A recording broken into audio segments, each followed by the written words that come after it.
Hey, thanks for joining me on the Life Podcast, where you guessed it, we talk about life. My name is Austin, and I am so excited that you are tuning in. This podcast exists to encourage you and walk alongside you as you experience life. So thanks for tuning in. Now let's get into today's episode.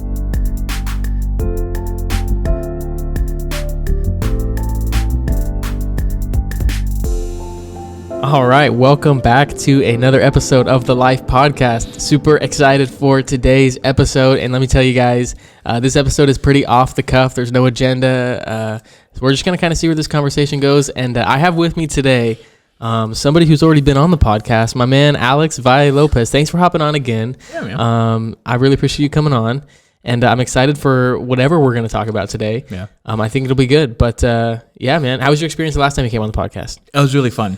It was a lot of, just hearing the feedback from people, and it was the first time for me kind of being put on the spot like that, like off the cuff, as a pastor, sometimes like when you speak publicly and stuff, you have prepared notes or whatever. Right. I remember I even wrote some notes, but some of the conversation topics we talked about was really, it was pretty fun. It really stretched me, and I enjoy that. I enjoy the challenges like that. So good. Well, it's going to be another one of those nights. And I had a lot of good feedback from when you were on the show. A lot of people said that you said a lot of good things, had a lot of good input, and I thought so too.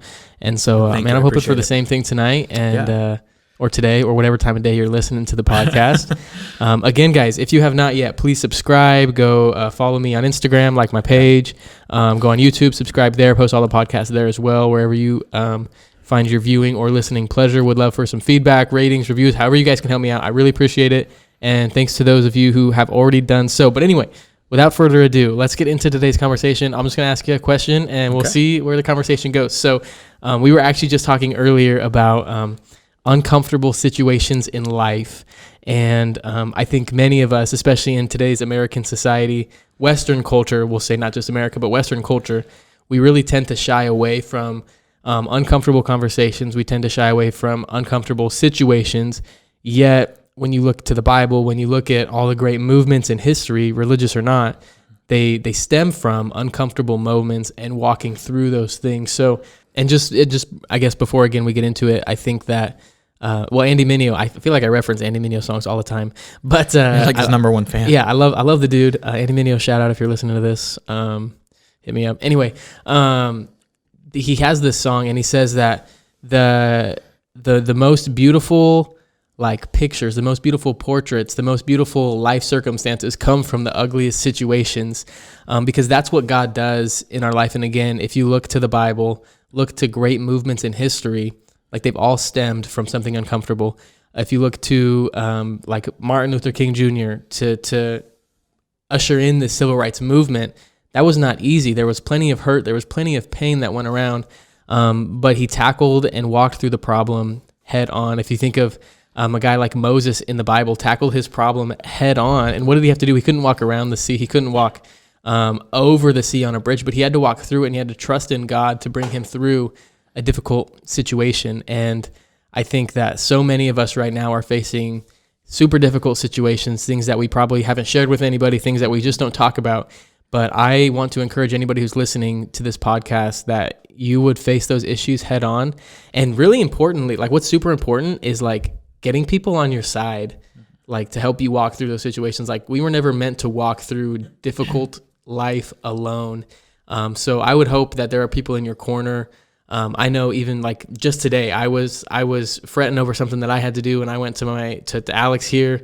I went to my pastor of my church, and I said, hey, will you guys just pray for me as I enter into this difficult situation, because I need it. I can't do this without. So having people in your corner is huge when it comes to walking through the mess, walking through the struggle. So Alex, I don't know, is there anything in your life that you've had to walk through that might have been uncomfortable, that might have been messy, but maybe God used it for the better? Maybe you're better for it. I don't know if there's anything like that you got. Yeah, I think when a little bit of my background, obviously kind of the biggest wrench in my in life that really kind of deviated my set course of what I wanted to do was when I was 16.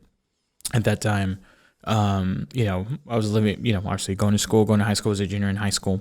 And we had a situation that happened in our family that, you know, that just kind of tore the family apart. And I was faced with the decision of, man, I don't, you know, at that time, you know, my stepdad was the breadwinner of the family. He was no longer in the picture. And so I had to make a choice. You know, I was 16. I was a junior. I was a band geek, like to the max. I was a very proficient trumpet player. Yeah. Like I like my goal was to do music. You know, my goal was to like become a music educator. That was always in the back of my head. Yeah. People were always egging me on, like, you'd be a great teacher and stuff like that. So that was, I had my eyes set on things. Like I was going to go to the University of Oregon, get my teaching degree there, get some scholarships, do great, do things there. But in a span of a couple days, all that changed. Wow. And having to, and I just, you know, it's a blur now, but I remember having, you know, talking to my mom, bringing up that idea and realizing we were so desperate at the time, not knowing what we were going to do with in life, that it just, that seemed at that time like the most logical choice. Right. That, okay, I'm going to step away and help because I can. Yeah. And so, you know, dropped out of school. Literally a couple weeks later, I was at the local community college taking the GED test. Wow. And then I started working. You know, I had some friends in high school whose parents owned a local bakery in Salem, and you know, when they heard of my situation and what had happened, they were like, "You have a job as soon as you know, get your GED and you have a job." And so, I'm always thankful for them and their just willingness to provide me, you know, a way to create some income. And so, since then, life has just been this kind of roller coaster ride of like ups and downs of like trying to figure out what to do in life. And through that, I got involved in ministry, got involved with different things. And but yet it was that uncomfortable place. And I've always, you know, in my early 20s, I just turned 30. In my early 20s, I was trying to figure out, you know, who am I, what am I, you know, where am I going in life? Not realizing that, you know, this thing that I had put all my weight on happening was not going to happen. There's no way for it to happen.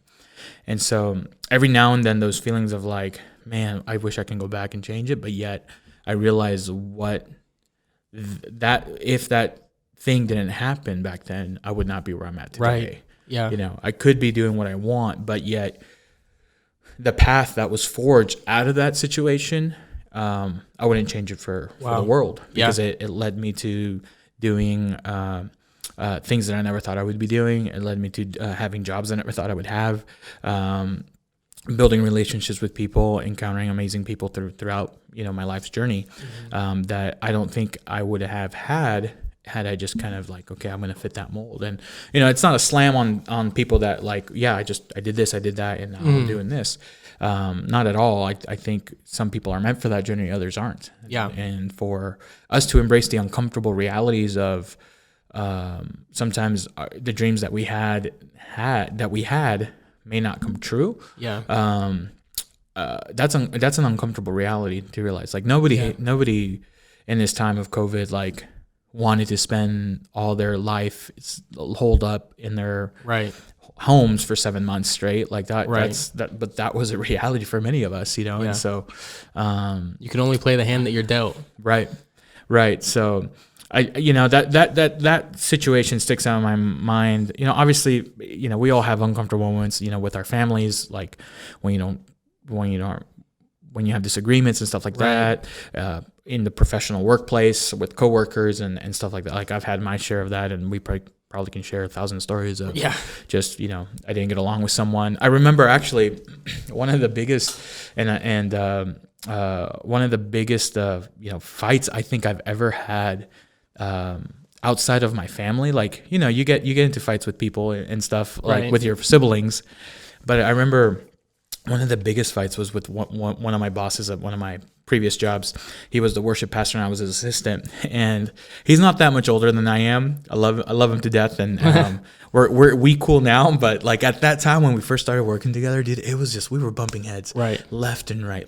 My ego, his ego, like we were just not clicking. And so I remember that And that was one of the first times in my professional career that I just, I had to sit down with them. We had to sit down and really hash out, I don't like this about you. And then to hear him also tell me what he doesn't like about me, like, that's hurtful, because I'm the greatest thing since sliced bread. I get along with everybody. That's true. I'm never gonna, let you down. I'm not, never gonna give you up. I'm not, never gonna give you up. Never gonna let you down. What are the words? Never gonna turn around. Fun fact, I did in high school, senior year, we did a lip sync battle at our homecoming assembly.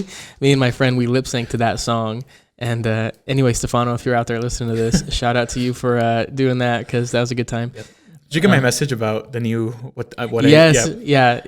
I've seen these videos going around about. I'm sure you guys have gotten these calls about like your car's extended warranty. Right. I've been seeing these videos on TikTok about like people just going to the extremes to tell you that they want to talk to you about your car's extended warranty. Anyway, super funny. If you've seen the videos, you know what I'm talking about. If you haven't, you're just going to be left out of this joke. So, right. But I think going back to what you're saying is that there's a key to growth through struggle or growth through uncomfortable situations. Right. And the key is this: when you face your opposition or your struggle with pride, you are not going to grow in that situation, because facing uncomfortable realities, like you said, you had to hear what he didn't like about you. Right. You had to face your pride when you had to drop out of high school, because you had plans for your life, but you had to say, you know what, I'm not most important right now. My family is. So you had to face your pride and put it on the back burner. It said that pride comes before the fall. And so I think that one huge opposition to us really experiencing growth and experiencing the plans that God has for us is this idea of having pride. Yeah. Because you have to swallow everything that you thought about yourself, everything that you thought was going to happen, and accept what is right in front of you. Right. And so many of us are living in ignorance because we don't want to accept what's right in front of us. When COVID hit, all these businesses started closing, but some of us didn't want to accept that this is the reality that we're going to live in. But here we are 7 months later. Many places still on lockdown. And some people still haven't accepted that COVID's a real thing. Now, I'm not saying that it hasn't been blown out of proportion, but I'm saying like it's a real thing. Right. And we have to accept the hand that we've been dealt, because if we don't, we'll never be able to play those cards. Yeah. So, I think that's key. Thank you for sharing some of those stories from your life. I think, just to kind of tack on what you're saying, swallowing your pride, the only way that you can get through uncomfortable situations is to have uncomfortable conversations. Ooh, say that. The only way you're going to get through uncomfortable situations is if you have uncomfortable conversations. Yeah. Because it does. You are putting you're vulnerable to the mercy of whoever you're talking to. Right. Like me telling my boss at that time, like, this is what I don't like about you, and then he telling me vice versa. Like, that was a deeply vulnerable moment for both of us. Yeah. But yet after that, realizing the fact that we had that uncomfortable conversation, we were probably one good fight away from really knocking each other out.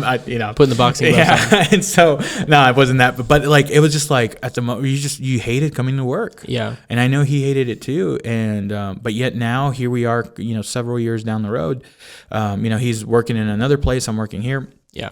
And yet, I talked to him a couple days ago and just, catch up with his family, and we're really close. He's one of my close friends, that I get to talk to. And a lot of it, I attribute it because instead of really kind of building that wall up, we said, no, we have to work together. Because at that time we didn't have any other choice. Yeah.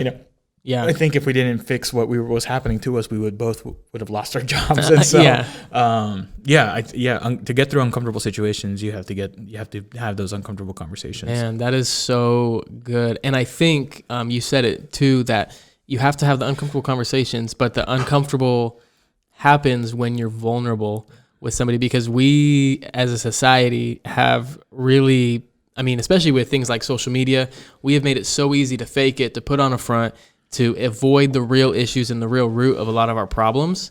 I think a perfect example is we've been seeing a lot of racial inequality and injustices happening. Of course, it was after COVID hit, because we're in an uncomfortable situation, and that is basically just a catalyst for what the root of problems really are. Right. So we have to face the facts and say, you know what, we're going to be honest with ourselves. Because I've had many uncomfortable conversations that nothing has come out of because either party wasn't 100% honest in the conversation. And if you're not willing to give up or to be honest, you can't fix the problem because you're pretending it's not there. Yeah. Dishonesty in conversations leads to assumptions. Oh my.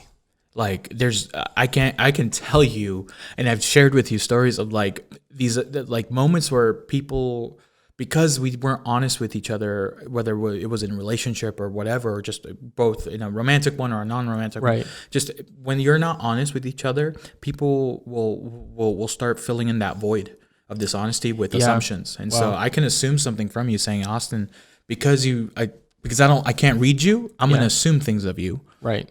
And then that is my idea of you, instead of saying, hey, let's what is going on? Right. You know, like I sense this and I could be wrong. Yeah. And then if I'm wrong, then I have to own it. Yeah. And you know what? Wrong. A lot of offense comes from these assumptions too. Right. Like they're like you could be mad at somebody for doing something that they didn't actually do or that they didn't actually say, but you've assumed what they meant, even though they didn't quite say it like that, or you've assumed that they did something, even though they haven't told you their side of the story. Yeah. So we can totally avoid lots of, we can make it a little less uncomfortable per se, if we are vulnerable and honest with what is happening in whatever current situation that you are facing right now. Right. No, I completely agree. I think that, assumptions are probably at the top of the relationship killer list. Along with miscommunication and stuff like that, lack of communication, I should say. Right.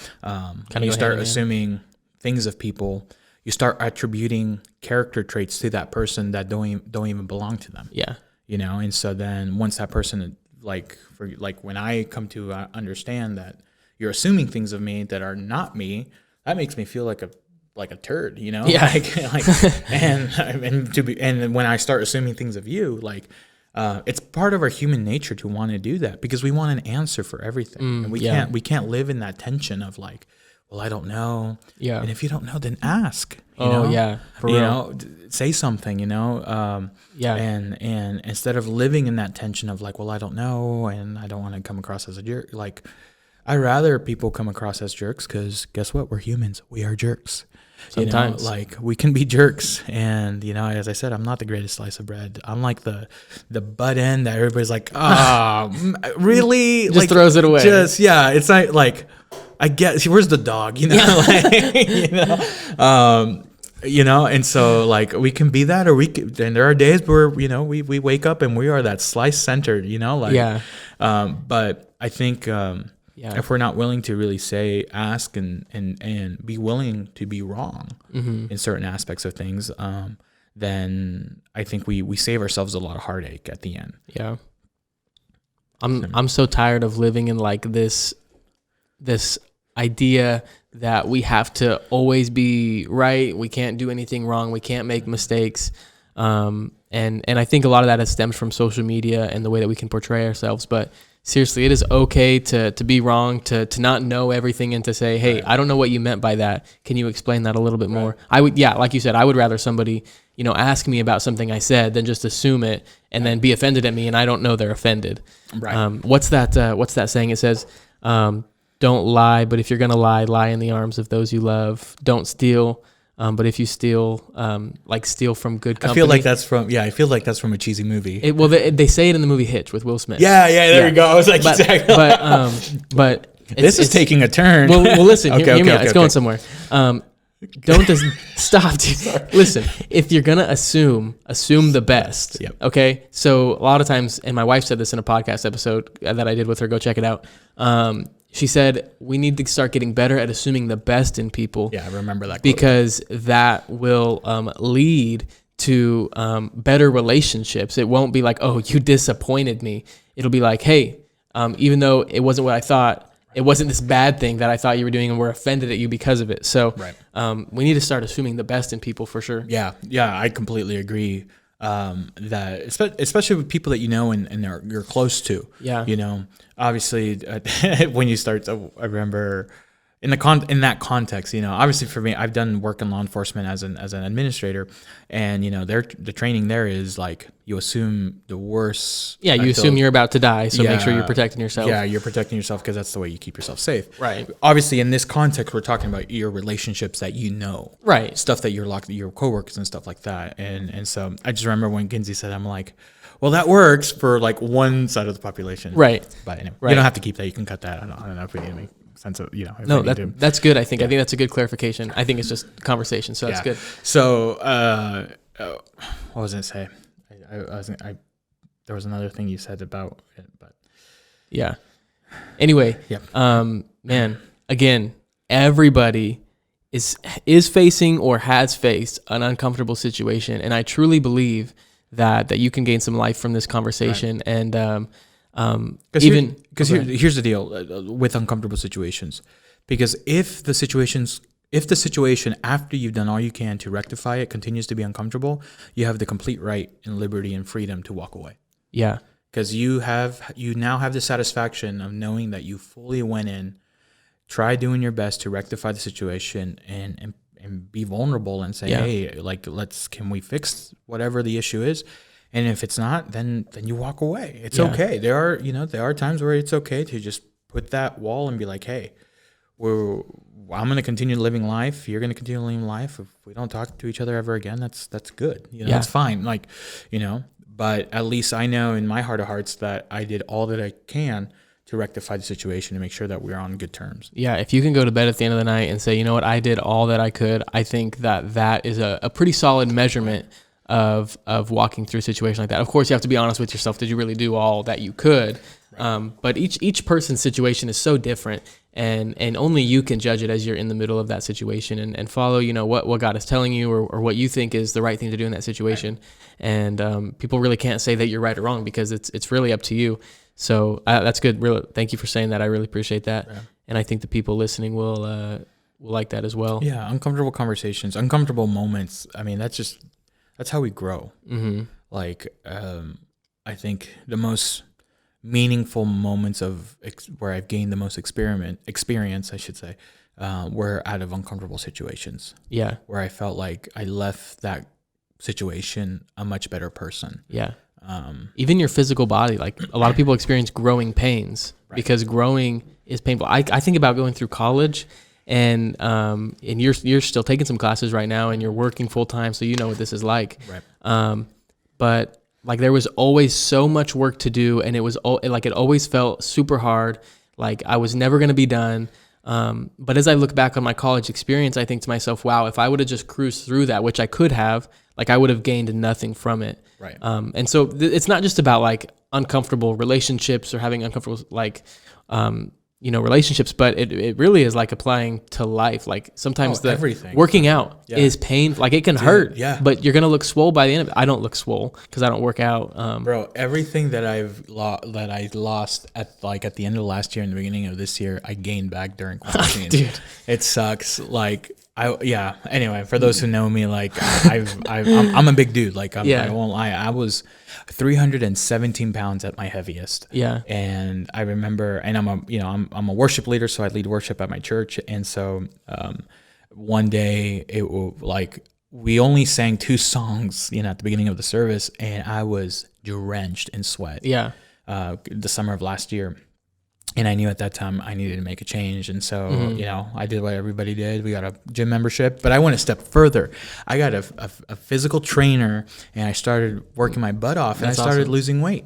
And so, and then through that time, I moved to Hermiston. Yeah. I was still, you got a membership here, and a lot of the personal training that I had, I continued to apply as I was continuing out here. So I got down to like 272 pounds. Wow. Like in March, when the COVID hit, and then almost 50 pounds down. Yeah, it was pretty significant. Like I was really, you can tell people were starting to see a difference. Like when that's when people are like, dude, you're losing weight.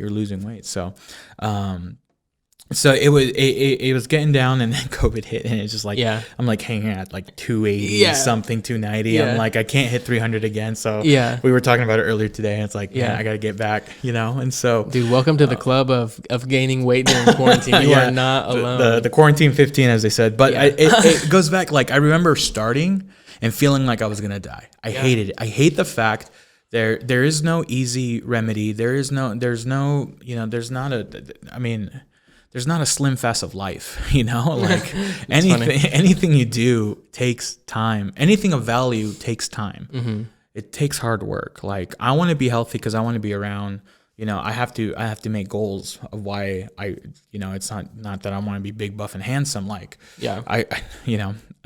I'm an 11 out of 10 on a good day, you know, like I got my self-confidence ain't shot, but but I also know that it's just, I want to be healthy. I want to be healthy for my niece. My niece is 2 years old, and I love her, and I want to see her grow up, you know. I want to be healthy to be around for my family, you know. Yeah. And so I want to be healthy to be around for my dog, that I just, you know, last time I think I spoke, I talked about how I was fostering this dog from Fuzzball Animal Rescue here in Hermiston.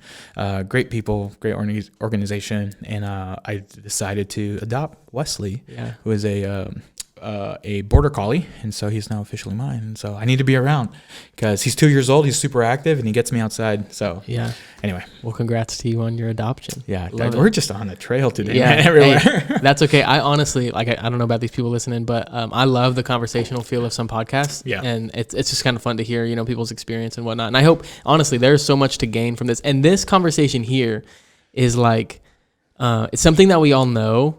It's like you could ask anybody and they would tell you the same thing, but it's something that we need to be reminded of, because when you're in the thick of it, you're like, God, I want to quit right now. Like, I do not want to do it. So, like, let this serve as your reminder to push through, to keep going. Like, there is something better in store for you at the end of this. This is just a season, is what I keep telling everybody I encounter. My friends that I'm, you know, that I don't see physically from time to time.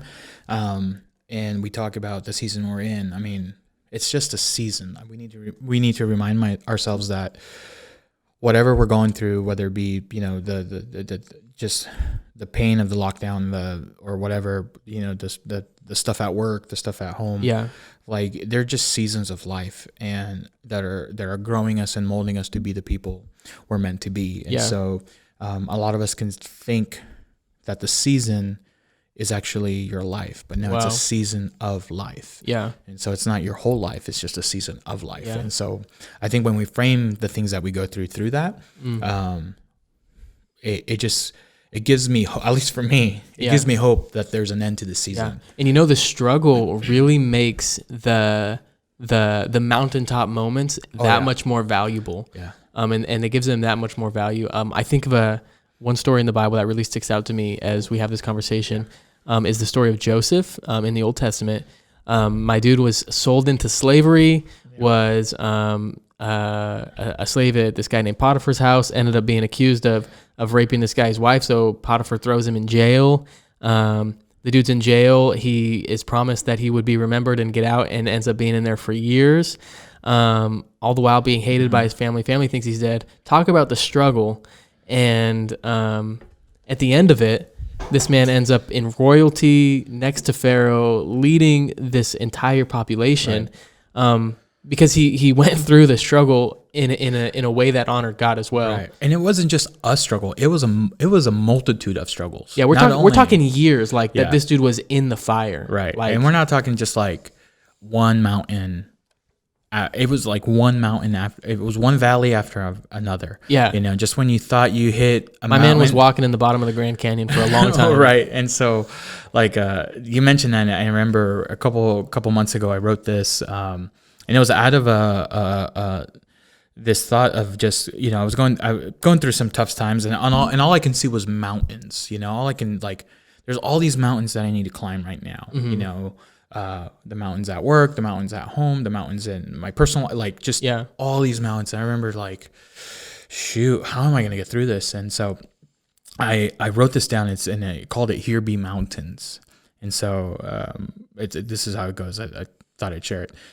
Here be mountains, as far as you see on the horizon. Here be mountains, But yet these are mountains of fear that will be conquered in courage, mountains of insecurity that will be conquered in confidence, mountains of doubt that will be conquered in assurance, mountains of pain that will be conquered in healing, mountains of sorrow that will be conquered in joy. Mountains climbed are mountains conquered. And I'm reminded, like, I've summited Mount St. Helens twice. Yeah. You know, it's a climb. I'm a big dude. Big dudes don't go that high, you know, and live to tell the tale. Yeah, you know, elevation. That's what's getting me. Right. I was ready to be on national news. Like, get the helicopter out here. Anyway, but yeah, mountains climb are mountains conquered. So fasten yourself and climb and conquer, climb and overcome. For here be mountains. Wow, dude. Mountains climbed are mountains conquered. That is so. Again, this is all stuff that we know. But it's never, ever about the destination. It's about the journey. Right. And that's where the beautiful moments happen. Dang, that's good. You wrote that? Yeah. Dang. I wrote that a couple months ago. I'm feeling uplifted in this place, as they say. Yeah. And so, it's I think when I look at situations even now that, you know, like you and I had talked, you know, about different situations we're facing here and now, this is not just for what has happened in the past and we're just retroactively, hindsight 2020. Yeah. No, it's like we are also living it in the here and now, and we will live it in what is to come. And so it's a good reminder to have of, like, you know, life, you know, even as we were talking with Kinsey earlier today, you know, it's just like, adulting is hard. Dude. Being an adult is hard. Yeah. You know, I'm 30, you guys are in your early 20s, like, yeah. And you know, and so adulthood is hard, but yet the successes that come out of that, of those moments of uncomfortability are so worth it. Yeah. So worth the journey, so worth the struggle. Because at the end, you have no one to really celebrate but yourself. Yes, you celebrate those around you that have uplifted you and that, but at the end, you stand where you stand because you decided to stay in the fight. You decided to stay, hey, I'm going to give this another day. I'm going to keep going. That's so good. I can't tell you how many times, you know, especially, you know, in these last couple of months where I've just felt, you know, utterly alone and on my own. Yet there are times where when I do get to a place where I'm reflecting on that and I'm still here, I tell myself, Alex, you are here because you've decided to stay here. You are so here good. Because you decided to stay and fight and give your all. And that's worth celebrating. You know, that's not an egotistical thing of like, oh, look at me, look at what I've done. These are things that we as people have to do just for our own sanity, you know, to say, hey, I am standing here today because I also just made a choice. Yeah. I'm so thankful for the people that have uplifted me either in prayer or through encouragement and just saying, you know, coming out here and encouraging me to just continue to embrace all that life is throwing my way. But yet I stand where I stand in absolute victory because I also made the choice to fight. And so, man, I think we need to incorporate this idea of celebration in our daily life. You know what's so cool? What I love is I'm referencing the Bible a lot today, but I went to Bible college. I'll just flex that, I guess. Anyway, just kidding. I've only learned a couple things. And what the ancient Hebrew people were really, really good at is whenever God would bring them through something, they would name a place. For example, like Abraham, when he went to sacrifice Isaac and God provided, he named this place, surely God will provide. Right. And it was out of celebration that God did provide. When God brought the Hebrew people through the Jordan, or when Joshua took them and they conquered the promised land, they sang a song of celebration. Like celebration was an aspect of their life. And I think we need to make celebration an aspect of our life because, again, like you said, when we get through the struggle, that is worth celebrating. Let me share a quote with you, and this is a shout out to my cousin out in Houston. Her name's Karen. She gave me this quote. She out of the blue, we were talking about just going through the struggles and stuff like that, and celebrating, or realizing when it's time to go. And she said, you either accept that you've been made for the struggle, or you take your struggle as a confirmation that you shouldn't even be there. Wow.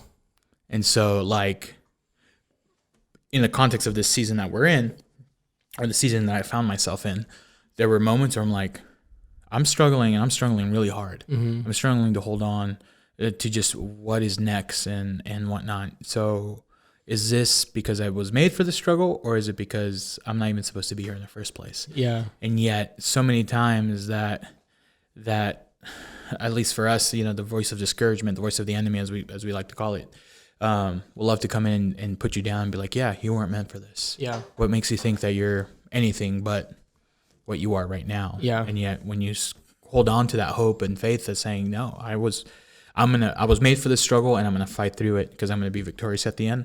That is what the enemy doesn't want us to go through. Doesn't want us to experience. Yeah. And so, anyway. Man, something super encouraging to me as I've gone through things in my life is understanding this, that one name for the Holy Spirit is the Comforter. Mm-hmm. And in order to be comforted, you have to be uncomfortable. There's no need for comfort when you're already comfortable. Yeah. And so understanding that when you're in the fire, that there is comfort for you. Yeah. In that. And man, that's so good. Thanks for sharing that. You can't live a life of achievement without being hurt. Dang, dude, you're dropping just one liner after one line. I feel like I'm listening. If you ever listen to the Craig Rowe Show podcast, that man just like every line needs to be noted down. Yeah. So man, you're bringing it today, man. You got any final thoughts on this subject here? I think when we shouldn't be afraid of it. Don't fear the uncomfortableness of life. Uncomfortable.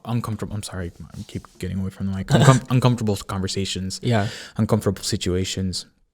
I think for us in our social media world, we're so good to hide behind, our Instagram posts and Facebook posts, that when it comes time to really do the face-to-face in real life, like a lot of us really don't have the capacity to do that yet. Intrinsically as human beings, we're made to be in relationship with one another. Yeah. Not through a digital realm, but through a physical realm of me talking to you across the table. Mm-hmm. Obviously, this is a great conversation we're having.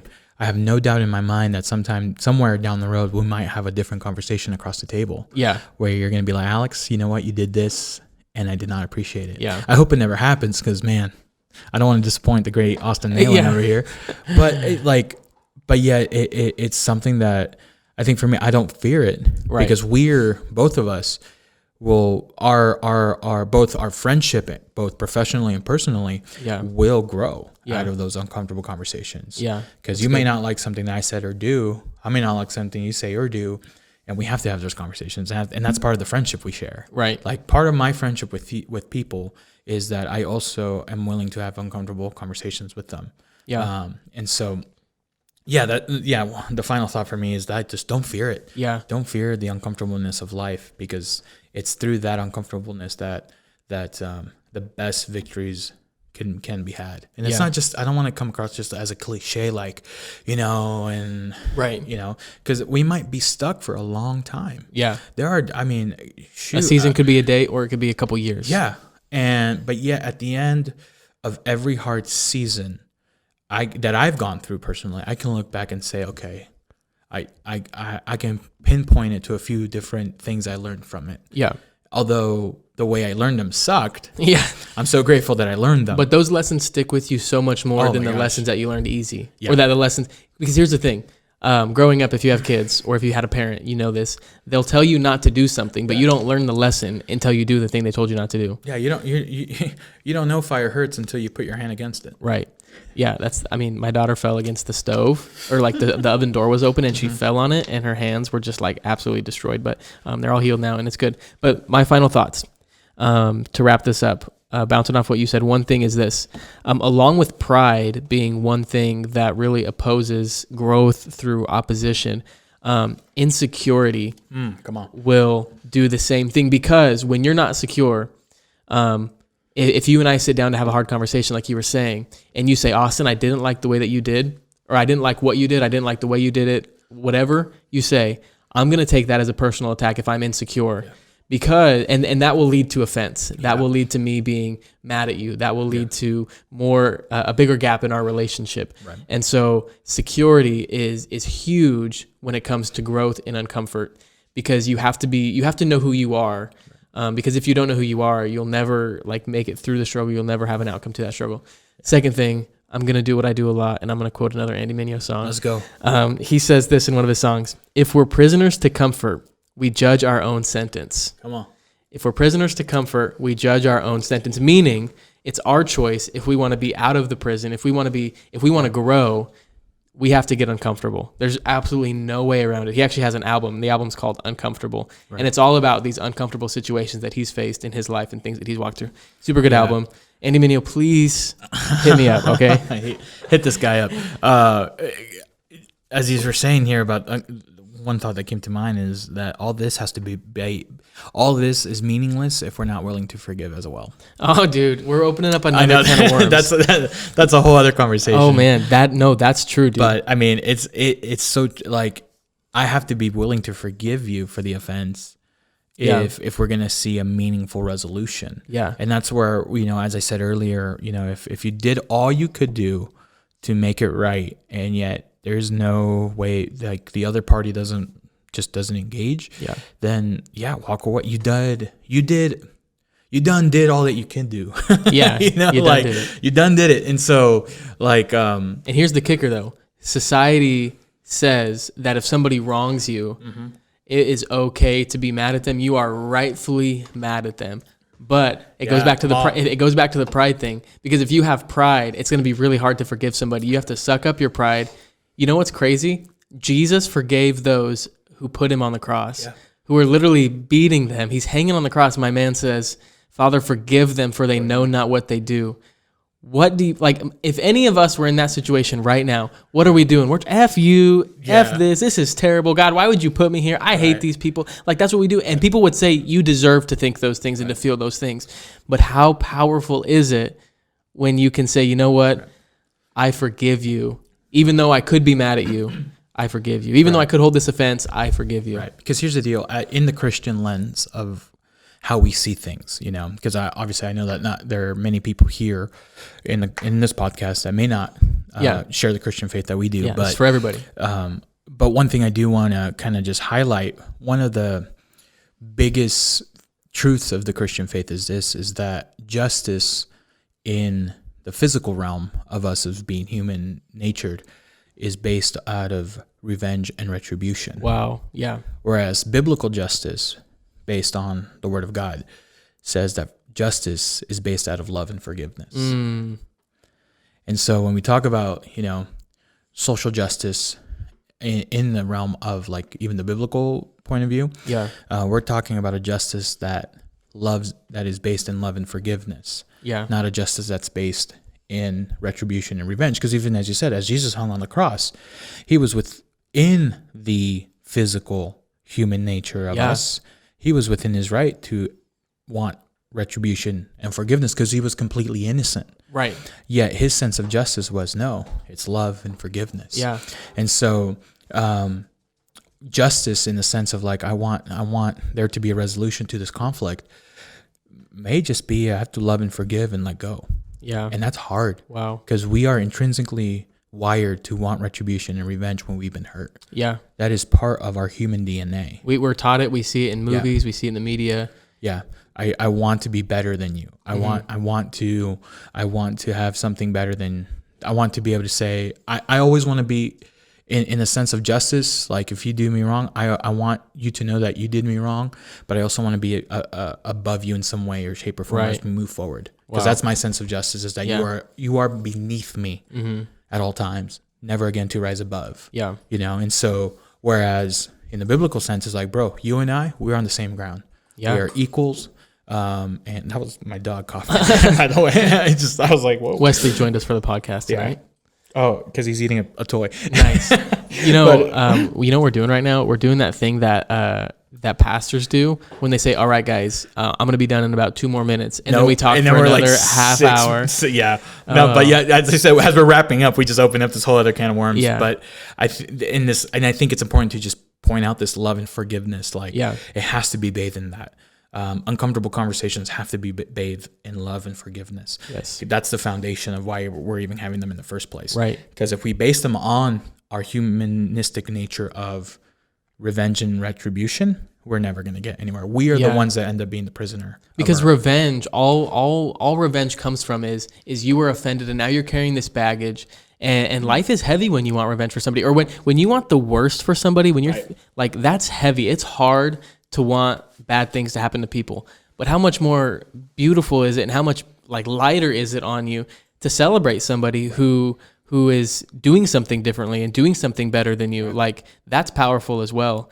And man, Alex, this is a good episode. Can I tell you guys, like, this was not scripted. There was nothing on this. Like, we just said, let's sit down at the microphone and have a conversation. I honestly thought we were going to talk for about 20 minutes, and I was going to mention the NBA playoffs and just let you riff. Because here's the thing. Gosh. I know nothing of the NBA right now except that the Miami Heat and the Lakers are in the finals, right? Right. Miami right now, they're down 1-2. And I think it would be amazing to see Miami, because they kind of completed this like Cinderella story. They're seed 5 in the East. Anyway, you got me doing it right now, dude. It's crazy. Right. I have a friend of mine, and she just says, "Yay, sports!" Yeah, that's pretty much. And so that's also kind of my mantra right now. Like, yay, sports. Yeah. But anyway.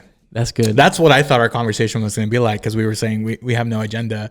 We didn't know what we're going to talk about. And when you say, "Hey, you want to join?" I was like, "Bro, I'm game. Let's riff." And man. But I really like where the conversation went. I think it was very poignant. Man, if something has resonated with you guys in this podcast, seriously, reach out to me. Let me know. I want to hear how this is impacting your guys' lives. Alex, thanks so much for hopping on again. I have a feeling you're going to be a regular guest on the show, because I love being here. You got so many good things to say. I appreciate it. Go give Alex a follow on the social media. He posts about once a year. So if you care. Right. And it's mostly, right now it's mostly all about my niece.